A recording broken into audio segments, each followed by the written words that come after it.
Hi, this is Niki Black. I am here at ABA TECHSHOW at the Hilton in Chicago.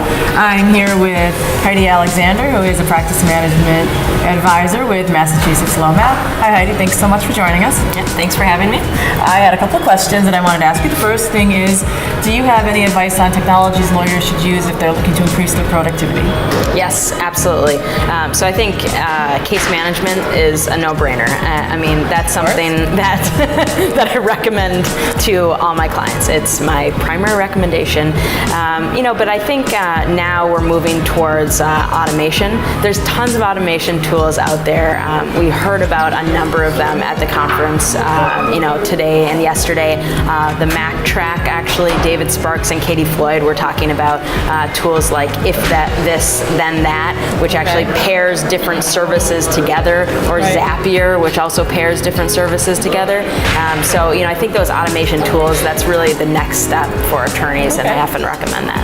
Those are some great tips. And the last thing I wanted to ask you about was if you can, client communication is so important. Can you tell me why it's so important and some of your top tips to help lawyers improve their communication with their clients? Sure. So I think it's important because for three reasons, actually. So one, clients can be a great source of referrals, right? So you want to make sure you're communicating with them often enough.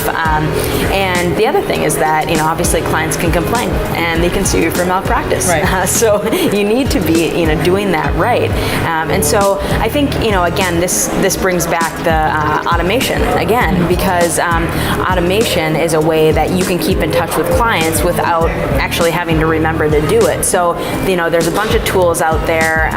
One in particular that I've been looking at is called Schedule Once. And what Schedule Once allows you to do is actually embed a schedule into your website, and you can have clients go in and create appointments for themselves using this software, and then the notifications are automatic, so it notifies the client that that you have a meeting coming up. And I also think, I just did a session on web conferencing, and so I think web conferencing also is a great way to stay in touch with your clients on a more regular basis, because you don't have to spend that time and the money traveling to see your client, and you can have these meetings more frequently just by using a really easy program like Join Me or Zoom or Google Hangouts or Skype, anything like that. You can actually do it right from your phone.